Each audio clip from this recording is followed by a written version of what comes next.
देवर की 3 शादियां मैं करवा चुकी थी, मगर तीनों एक एक करके देवर को छोड़कर भाग गई। चौथी बार फिर देवर ने मुझे लड़की तलाश करने का बोला। मैंने कहा आज रात तक मिल जाएगी। घूंघट ओढ़कर कमरे में जाकर बैठ गई। सारी रात इंतजार करती रही, मगर वो ना आया। सुबह आँख खुली तो होश उड़ गई। रात के इस वक्त जब हर तरह सन्नाटा छाया हुआ था, मैं इस वक्त अपने पति को कमरे में सोता हुआ छोड़कर खामोशी से अपने देवर के कमरे में लाल जोड़ा पहने हुए घूंघट ओढ़े बैठी देवर का इंतजार कर रही थी। आज मेरा बहुत बड़ा इम्तिहान था। पहली बार मैंने दूध में नशा और दवा मिलाकर अपने पति को पिलाई थी, ताकि वह रात भर सोया रहे और मैं जान सकूं कि आखिर क्या राज है कि तीनों बीवियां एक एक करके मेरे देवर को छोड़कर चली गई। आखिर उस रात होता क्या है जो इसकी बीवियां मेरे देवर की ज़िंदगी से निकल जाती है। और यह सोच सोचकर मेरा दिल तेज़ी से धड़क रहा था, क्योंकि यह एक बहुत बड़ा रिस्क था जो मैं करने जा रही थी। दिल में 100 तरह के ख्याल आज भी आ रहे थे कि अगर कुछ ऊंच नीच हो गई तो किसी को मुंह दिखाने के काबिल ना रहूँगी। मैंने कमरे की लाइट भी ख़राब कर दी थी ताकि मेरा देवर मेरा चेहरा भी ना देख सके। मेरा दिल अलग परेशान था, ना जाने क्या होगा। दिल की धड़कन तेज होती जा रही थी। इंतजार करते करते रात बीत गई और मेरा देवर पूरी रात न आया। थक हार कर ना जाने किस पहर मेरी आँख लग गई। जब सुबह आँख खुली तो एक लम्हे के लिए सोचकर ही काँप गई कि खुदा न खास्ता रात को देवर हिम्मत करके उठी। आंखें खोलती हुई कमरे से बाहर निकल ही रही थी कि अचानक मेरी आँखों ने जो मंजर देखा तो मेरे होश उड़ गए। इस रात मेरा देवर, मेरा नाम इनाया है। मैं खाते पीते घराने से ताल्लुक़ रखती थी। मेरे बाप एक अच्छे कारोबारी थे। हमारे पास बहुत बड़ा घर, नौकर चाकर थे। आने जाने के लिए सबके पास अपनी बेशकीमती गाड़ियाँ थी। मेरे माँ बाप ने मुझे परी बना के रखा था। बात मुँह से निकलने से पहले पूरी कर दी जाती थी। मैं अपने घर में बहुत ऐशो आराम वाली ज़िंदगी गुजारा कर रहती थी। मैंने अपनी मास्टर्स की डिग्री भी हासिल कर ली थी। मैं शकल सूरत की भी सही थी, लेकिन रुपए पैसे ने मेरी शकल सूरत में एक निखार और 4 चांद पैदा कर दिए थे। एक दिन मेरे बाप के बहुत सारे दोस्त ने मेरे लिए रिश्ता बताया। वह बहुत ही खूबसूरत और नौजवान, लंबे कद के, नसीली आँखों वाले, हुस्न के बहुत खूबसूरत, जैसे लड़के की हर लड़की को ख्वाहिश रहती है, जबकि मैं उनके मुकाबले में थोड़ी सांवली रंगत की थी। वह खूबसूरत होने के साथ साथ आदत के भी अच्छे थे। मेरे बाप ने जब उसको देखा तो मेरे बाप उनसे बहुत ही इम्प्रेस हुए। वह बहुत ही शरीफ इंसान थे। अमन के बाप का देहांत हो चुका था। वह अपने एक छोटे भाई के साथ रहते थे। अमन एक मिडिल क्लास फैमिली से ताल्लुक़ रखते थे। उनके पास सिर्फ एक घर था जिसमें अमन और उनके भाई एक साथ रहते थे। मोहल्ले से भी मेरे बाप ने अमन की बहुत तारीफ़ सुनी थी। फिर मेरे बाप ने मेरी और अमन की शादी कराने में देर ना की, झटपट बातों ही की और रिश्ता पक्का कर दिया। जब मैं शादी करके अमन के घर आई तो नई ज़िंदगी की पहली रात ही बहुत खुशी से बीती, क्योंकि पहली रात सबके सपने होते हैं कि पति के दिल में अपनी चाहत किस कदर। वक्त के साथ साथ अमन और मैं एक दूसरे के साथ बहुत ही खुश की ज़िंदगी गुजारने लगी। जितना सुना था अमन के बारे में, उन्हें उससे बढ़कर पाया था। जब इस घर में कोई औरत ना थी तो मैं अकेले ही अमन के घर पर भी राज करना शुरू कर दिया। सिर्फ अमन ही नहीं बल्कि मेरा देवर भी मुझसे प्यार से पेश आता, मेरा बहुत ही इज्जत और ख्याल करता था। इसके साथ साथ वह अमन से भी ज़्यादा खूबसूरत और गोरी रंगत का था। हसीन और खूबसूरत था। मेरे हाथ पके खाने खाता तो दिल खोलकर मेरी तारीफ़ करता। जब से आप इस घर में आई है, इस घर में तो रौनक सी आई है। माँ बाप की कमी भी महसूस नहीं होती। अब पहले तो हमारा घर ही वीरान था। इस तरह की बातें वो अक्सर मेरे साथ करता। एक दिन अमन ने मुझसे देवर की शादी के बारे में बात की। वह कहने लगे, इसके बारे में भी हमें ही सोचना है। इसके लिए लड़की तुमने तलाश करनी है। यह अब तुम्हारी जिम्मेदारी है कि तुमने अपने देवर की शादी करवानी है। मैंने देवर की शादी की जिम्मेदारी अपने सर से ली। एक दिन जब मैं अपनी माँ से मुलाकात करने अपने घर गई तो मैंने बताया कि मेरा देवर मेरा बहुत ख्याल रखता है, मुझे भाई की कमी महसूस होने नहीं देता। जबकि मैं अपने घर में इकलौती थी, मेरा कोई भाई बहन नहीं था। इसलिए देवर को दिल से अपना भाई मानने लगी थी। मैंने अपनी माँ से देवर के रिश्ते की बात की। मेरी माँ ने अपनी सहेली की बेटी का जिक्र किया। वह बहुत ही शरीफ घराने से ताल्लुक़ रखती थी। उनकी बेटी बहुत ही खूबसूरत है, बिल्कुल तुम्हारे देवर की तरह है। लेकिन एक बात कि वह लोग बहुत ही अमीर घराने से ताल्लुक़ रखते हैं, जबकि तुम्हारा देवर एक घराने मिडिल क्लास घराने से ताल्लुक़ रखता है। फिर भी मैं बात करके देखूंगी। जब मेरी माँ ने अपनी सहेली की बेटी के लिए मेरे देवर के रिश्ते की बात की तो उन्हें मेरा देवर बहुत पसंद आया। उसकी खूबसूरती और काबिलियत देखकर उन्होंने देवर से अपनी बेटी की शादी की बात कर दी और देवर को भी लड़की पसंद आ गई थी। मैंने खुशी खुशी देवर की शादी करवा दी। परी अपने घर से विदा होकर हमारे घर आ गई। शादी की अगली सुबह नाश्ते की टेबल पर देवर को बहुत खुश नज़र आ रहा था, लेकिन परी चुप चुप सी थी। ना ठीक से कुछ खा रही थी और ना ही बात कर रही थी। मेरी बहुत कहने पर थोड़ा सा ही नाश्ता किया और अपने कमरे में चली गई। इसका रवैया कुछ ठीक नहीं था। हालांकि वह एक बहुत अच्छे मिजाज की लड़की थी, लेकिन जब से शादी हुई थी वह गुमसुम सी हो गई थी। देवर को देखकर इसकी रंगत उठने लगी थी। वक्त गुजरने के साथ साथ देवर भी कुछ समय से सहमा सहमा सा रहने लगा। मैं वजह पूछती तो नम आँखों से यह कह देता कि सब ठीक है, बस मेरी तनख्वाह कम है ना, इसलिए आपकी देवरानी के सामने मेरी कोई हैसियत नहीं। परी घर में ना किसी से कोई बात करती और ना ही कुछ बोलती, मुझसे भी बात ना करती। अक्सर रात के वक्त उनके कमरे से अजीब सी आवाज़ आती, दबी दबी चीखों की। शादी को अभी चंद ही दिन गुजरे थे कि एक दिन परी सुबह उठते ही नाश्ता किया और अपने बैग पैक करके अपने घर चली गई, यह कहकर कि अपनी माँ की याद आ रही है, कुछ दिन रहकर वापस आ जाएगी। मगर वह वापस ना आई। कुछ दिन बाद परी के घर से पैगाम आया कि परी अब कभी वापस नहीं आएगी। वह देवर के साथ नहीं रहना चाहती। दोनों तरफ से बहस अच्छी खासी हो गई थी और फिर एक दिन मैं देवर की परी से तलाक हो गई। मुझे बहुत दुख था कि कैसी अजीब लड़की थी परी। इसका मेरे देवर के दिल पर बहुत असर पड़ा। मेरा देवर परी से बहुत ही मोहब्बत करता था। हमारे बहुत पूछने पर भी माँ की सहेली ने कुछ ना बताया और यही कहा कि मेरी बेटी हमेशा के लिए अपने मामू के पास लंदन चली गई है। वह इसके साथ खुश नहीं थी। इसके अलावा उन्होंने कोई और बात नहीं। मैं सोच सोच कर बहुत ही परेशान और गमज़दा हो रही थी कि शायद मुझसे ही कोई गलती हो गई कि मुझे अपने देवर की अमीर घर में शादी नहीं करवानी चाहिए थी। शायद जो ऐश और आराम उसे अपने घर में मिल रहे थे यहाँ नहीं मिल सके, इसलिए चली गई। मेरा देवर परी से बहुत ही मोहब्बत करता था। यही गम दिल को लगाए बैठा था। मैंने इसे बहुत हौसला दिया। फिर उसने निगाह नीचे रखते हुए मुझे कहा कि भाभी, आप मुझे बहुत अच्छे घर की लड़की तलाश कर दे। मैं जल्दी दूसरी शादी करना चाहता हूँ। मैं परी को हमेशा के लिए भूलना चाहता हूँ। और आंखों में आंसू लिए अपने कमरे में चला गया। मुझे उस पर बहुत ही तरस आ रहा था।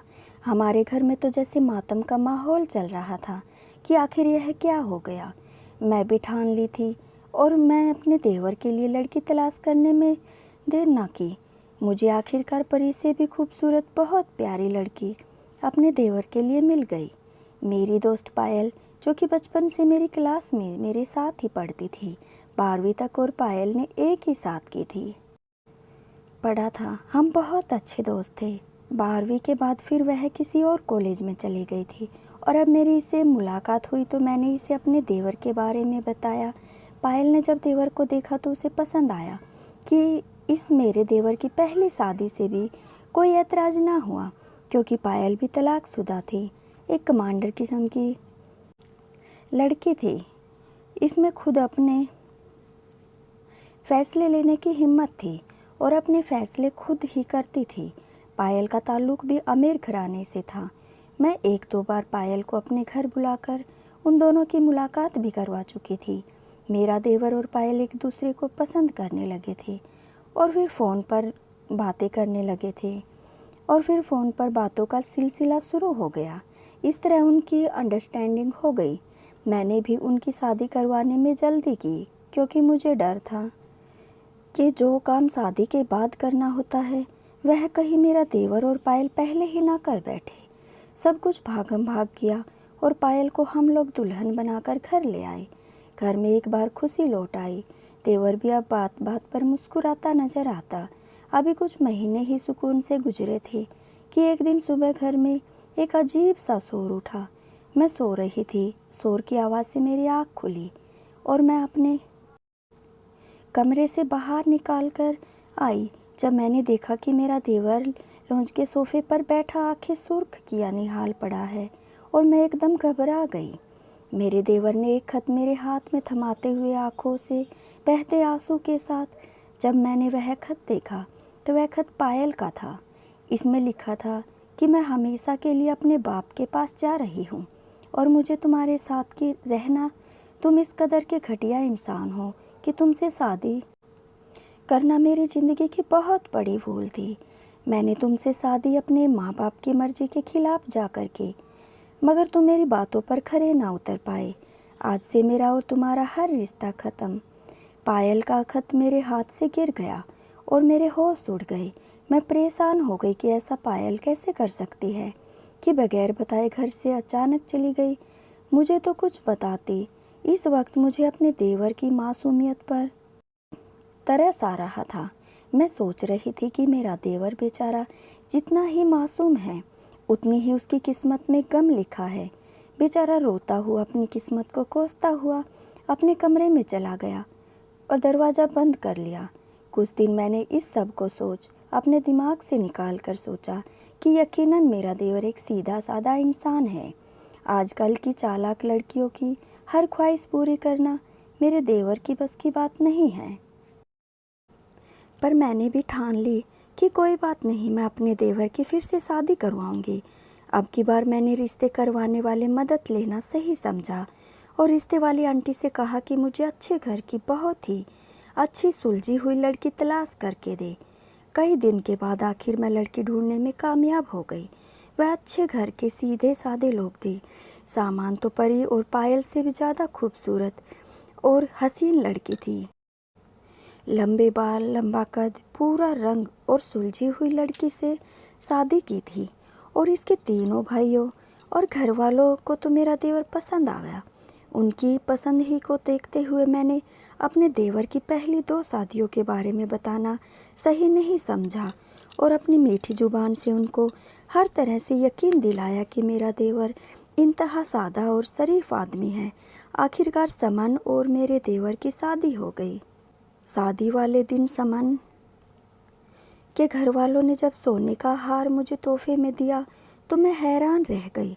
तब मुझे पता चला कि यह लोग सादगी पसंद है, मगर रुपए पैसे उनके पास कोई कमी नहीं। उन्होंने अपने दामाद को एक कीमती गाड़ी भी दहेज में दी। अपनी बेटी समन को इस कदर दहेज में सामान दिया कि घर में हमारे रहने की जगह ना रही। इस रात मैं देर तक देवर और समन के कमरे में बैठी रही। समन देवर को देखकर बहुत ही शर्मा रही थी। मैं दिल में बहुत ही दुआएं मांग रही थी कि मेरे देवर का घर बस जाए। मैं दूध का गर्म गिलास एक समन के और एक देवर के साइड टेबल पर रख दिया और उन दोनों को मुबारकबाद देकर अपने कमरे में चली आई। थोड़ी बहुत जो मेहमान घर में थे वह भी अपने कमरों में सोने के लिए जा चुके थे। थोड़ी देर बाद मेरे पति ने पानी मांगा। मैं कमरे से बाहर निकलकर किचन में जाने लगी तो देवर के कमरे से अजीब सी आवाज़ आ रही थी। ऐसा लग रहा था जैसे कोई रो रहा है या ना जाने कैसी आवाज़ थी। पहले तो दिल किया कि छुप कर देख लो, कहीं कोई मसला ही ना हो गया हो। दिल में वैसे भी डर बैठा हुआ था, फिर कहीं देवर भी कोई उल्टी सीधी हरकत ना अपनी बीवी से करता हो। दिमाग में बहुत सी सोच आ रही थी कि कहीं मेरा देवर भी तो गलत नहीं है जो 2 बीवियाँ छोड़ कर गई और तीसरी बीवी शादी की पहली रात अजीब आवाज़ निकाल रही है, जबकि वह शादी से पहले तो बहुत ही खुश नज़र आ रही थी। यह सोच ही रही थी कि एकदम से समन की आवाज़ बंद हो गई। फिर मैंने अपने दिमाग को झटक दिया और अपने कमरे में चली आई। अब तीसरी बार कोई ऐसा हादसा अगर पेश आया तो यकीन है मेरे देवर में ही कोई ऐब होगा। आखिरकार वही हुआ जिसका मुझे शक था। कुछ वक्त गुजरा तो समन भी कुछ खामोश खामोश सी रहने लगी। मेरे साथ कम बैठा करती, कुछ पूछने पर घबरा सी जाती। इसका रंग दिन ब दिन पीला पड़ता जा रहा था। मेरे बहुत पूछने पर भी वह बात बदल के मेरे पास उठकर अपने कमरे में चली जाती। वह बीमार रहने लगी। जब एक दिन समन की तबीयत कुछ ज़्यादा बिगड़ गई तो अपने घर चली गई।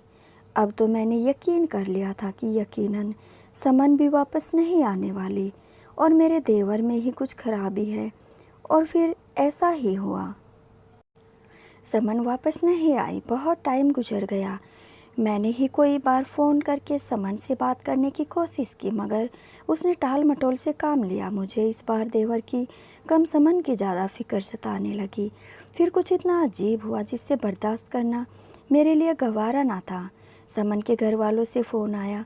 समन की माँ रोते हुए बता रही थी कि समन अब इस दुनिया में नहीं रही। यह सुनते ही मेरे पैरों तले से ज़मीन निकल गई। उसके घर वाले, इसके भाई, इसके माँ बाप तड़प रहे थे। इसके भाई रोते हुए पुकार रहे थे कि हमारी बहन हमारी लाडली थी, हमें छोड़कर चली गई। फूलों की तरह तुम्हें पाला था, छोटी सी जब गोद में खिलाते थे। उनकी बातें सुनकर मेरा दिल फट रहा था। पूरे घर में जैसे कयामत सा समा था।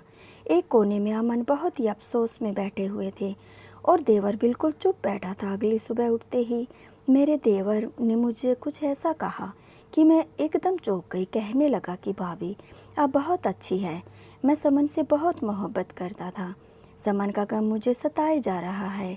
इसकी जुदाई मुझे बर्दाश्त नहीं होती। मैं उसे भूलना चाहता हूँ। आप मेरी शादी करवा दे। यह सुनकर मेरा शक यकीन में बदल गया और मैंने ठान ली कि अब यह राज पता चला कर ही रहूँगी। आखिरकार माजरा क्या है? आखिर अपनी बीवियों के साथ ऐसा क्या करता है कि सभी उसे छोड़कर चली जाती है? मैंने जवाब में सर हिलाते हुए कहा कि आज रात को तुम्हें तुम्हारे कमरे में तुम्हारी दुल्हन मिल जाएगी।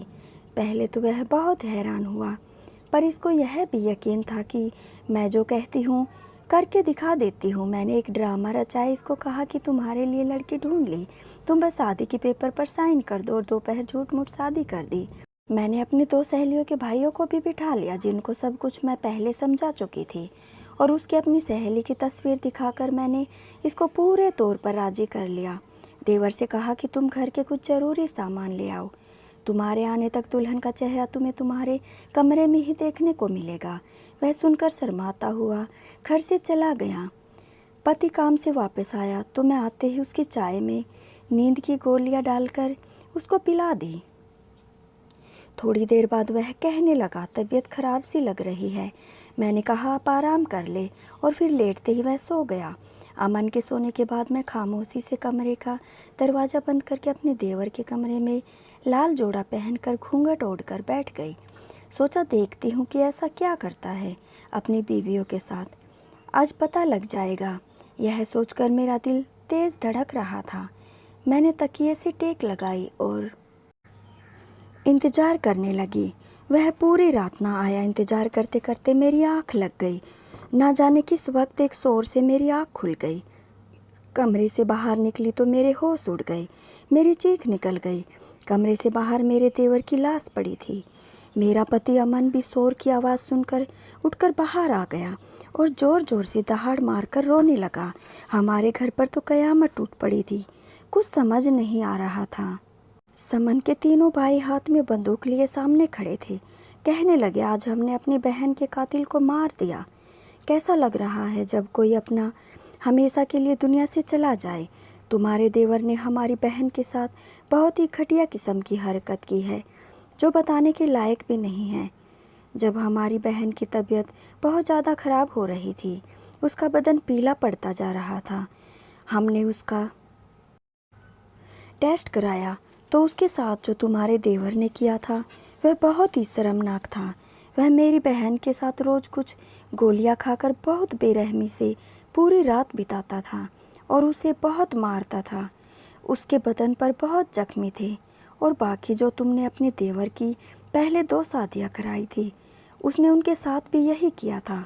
वह तो जल्द से जल्द बचकर तुम्हारे देवर से तलाक लेकर चली गई, लेकिन मेरी बहन बहुत सीधी सादी और भोली भाली थी। वह ऐसा ना कर सकी। सब कुछ बर्दाश्त करती रही। जब उसके जिस्म ने उसका साथ छोड़ दिया, जब उसने हिम्मत हार दी, यह सुनकर हमारे तन बदन में आग लग गई और हम अब किसी और की ज़िंदगी बर्बाद होते हुए नहीं देख सकते थे। इसलिए हमने तुम्हारे देवर की जान ले ली और वो अपनी सारी बीवियों की गलत तस्वीर लेता है और फिर उन्हें बाद में डराता धमकाता। मैं अगले किसी को बताया तो उसकी नाजायज़ तस्वीरें सोशल मीडिया पर डाल देगा और अपनी सारी बीवियों के जेवरात भी उसी रात छीन कर बेच आता था। तुम्हारा देवर एक फ्रॉड था। समन के भाई ट्रांसपोर्टर थे। वह लोग छानबीन करने में माहिर होते थे। उनकी बहन के साथ जो कुछ हुआ उसके बाद उन्होंने तुम्हारे देवर की पूरी छानबीन करवा ली और पायल की भी अपनी बेटी का दुख उसने बयान किया तो उनके सीने में और गुस्सा भड़क उठा। तुम्हारे देवर के अंदर हवस इस कदर भरी हुई थी और वह इतना लालची था। परी के भाई गुस्से में बोलते चले जा रहे थे। परी ने तो उनको कुछ ना बताया था, मगर इसके भाइयों ने तुम्हारे देवर की दोनों बीवियों से मिलकर पूरी बीवियों के साथ वह कर चुका था। वह समझ चुका था कि यह सब मेरी बहन के साथ भी हुआ होगा। तुम्हारे देवर ने समन को भी यही धमकी दी थी कि वो दोबारा अपनी शकल उसे ना दिखाए और बहुत दूर कहीं चली जाए, वरना पहली रात की वह सब तस्वीर जमाना देखेगा। समन बर्दाश्त ना कर पाई, इसलिए उसने खुदकुशी कर ली और खुदकुशी करने से पहले एक खत में लिखा, हमारी बहुत ऊपर तक पहुँच है, हमसे हमारी बहन का दुख बर्दाश्त नहीं हुआ। हमारी फूल जैसी बहन ने इस लालची और घटिया और हवस के भरे इंसान की वजह से खुदकुशी कर ली थी और हमने भी इसे इस दुनिया से विदा करके आज अपनी बहन का बदला ले लिया। अब कहाँ लेकर जाएगा वह दौलत? लालची इंसान यह कहकर वह इसकी लाश को छोड़कर चले गए। बाद में मैं परी और पायल के घर वालों से भी बात हुई तो उन्होंने भी यही मेरे देवर के बारे में बताया। यह सब कुछ सुनकर मेरे होश उड़ गए। मैं गलत थी अपने देवर के बारे में। मैं तो उसे इतना शरीफ और नेक इंसान समझती थी।